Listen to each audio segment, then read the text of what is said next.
All right, you guys, welcome back to the channel. So in the last video, I was working on the passenger side firewall. And as you guys can see, I've got it all wrapped up. I went ahead and trimmed where I needed, blended everything, welded everything in, blended everything in, and then I went ahead and hit it with a primer. As you guys can see right here, there's a little gap that's sticking out, and that actually has a purpose.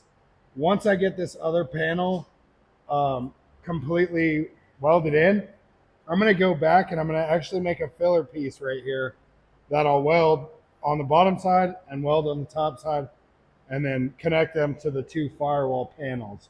So that's why that looks like that. When I get done with this side, it's going to look the same. So don't get worried, guys. I got a fix for that. One thing I did want to chat with you guys about though, real quick, is one, as you guys can tell, there's a whole lot of holes. All of the inner pieces, outer pieces, everything has been stripped off of this firewall.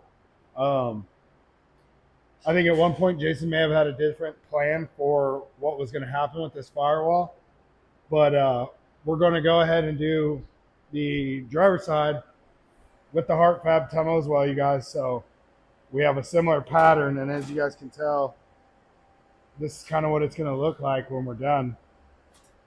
But what I really wanted to show you guys on doing these Hart Fab panels is the best way and easiest way to get these panels knocked out.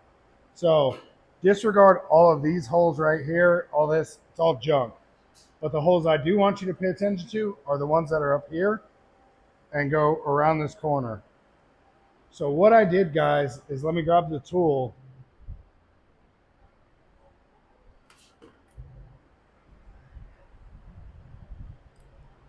I drilled these holes up along the top big enough that I can stick my air saw into these holes. And what that does, guys, is this will allow me to run from each hole to each hole and kind of following this line that I drew. This line that I drew is not completely accurate, but what is these holes. The very tops of these holes are the very bottom side of the cowl on the inside. So let me pull you off the stand and I'll show you what I mean. All right, guys, we're gonna go for a little trip, and give me 1 second. So I took the column out, I took everything out of the inside, so we're bare bones. And now, guys, as you guys can tell, look at where all these holes are. They're all right on the very edge of the cowl. And so what that's going to do is that's going to allow me to get a very tight fit up on the firewall. And as you guys can tell, basically what I'm going to do is how I did on this passenger side. And also, guys, don't mind, the inside still needs to get metal work. I was just concerned with the outside.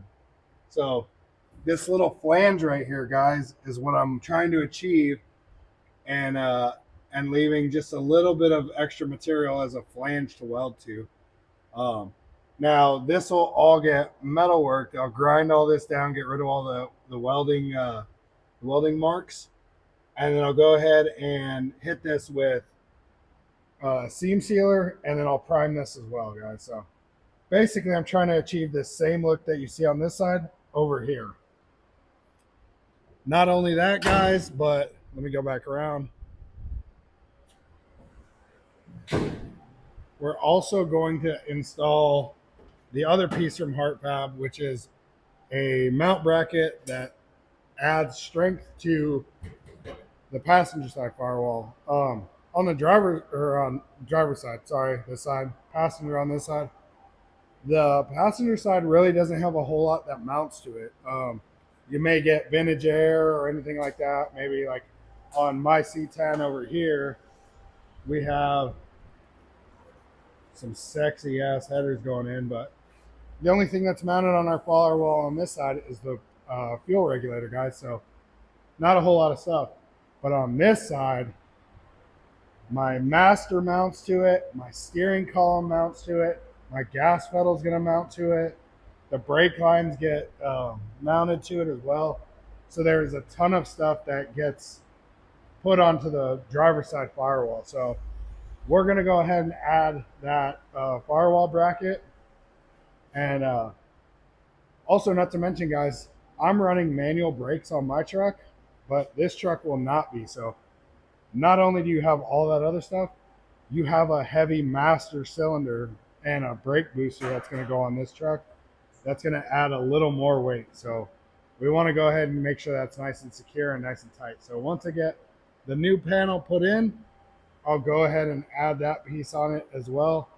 And then we'll weld that in and blend that out. So that's where I'm going to start, guys. I'm going to put you on time lapse and I'm going to start cutting out the rough cut on this panel so I can get the other one installed.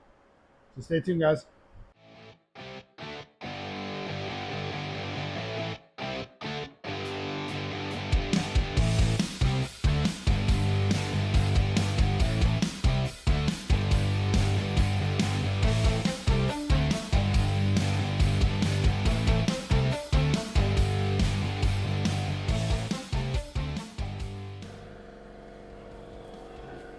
Well, hey there, guys.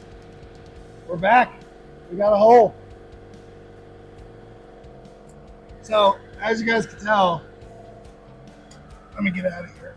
Oh. I just got done cutting up the driver's side firewall. And yeah, we got a rough cut in here, guys. I just wanted to get the area cleaned up, but as you guys can tell, right along this edge, we're damn near perfect.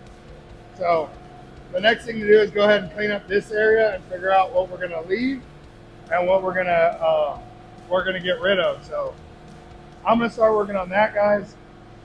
Then from there, we'll go ahead and start tacking the panel in, guys. So stay tuned.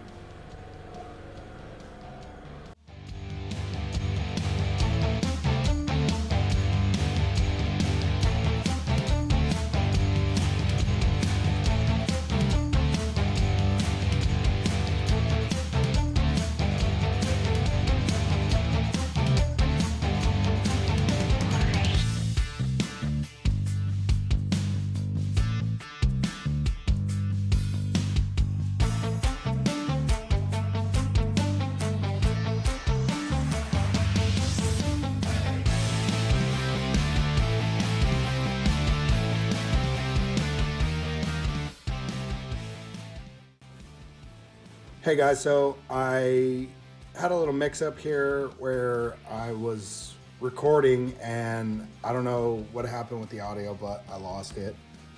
So basically what I'm showing you guys here is I went to add that flange that I was originally talking about earlier in the video, and with the way that the firewall is pushed out on the driver's side, I wasn't able to do that flange because it's not going to look good and it's not going to match up very well. So what I did was I went ahead and I cut the area right here flush so that way I could butt weld the panel in, as well as along the bottom, and then on the top everything is flush and lined up. So what I'm showing you guys right here is that I need to cut a little bit more of this area so I can get the fitment just a little better. Same thing with this side. I'm just nearly where I need to be. But the goal is I'm going to butt weld this instead of kind of weld on a flange or a lap joint is what you would call that. And as far as that little stick out on the firewall, I can go ahead and cut that in a couple little angles and massage that so that it's nice and smooth. So that's what I was doing, guys.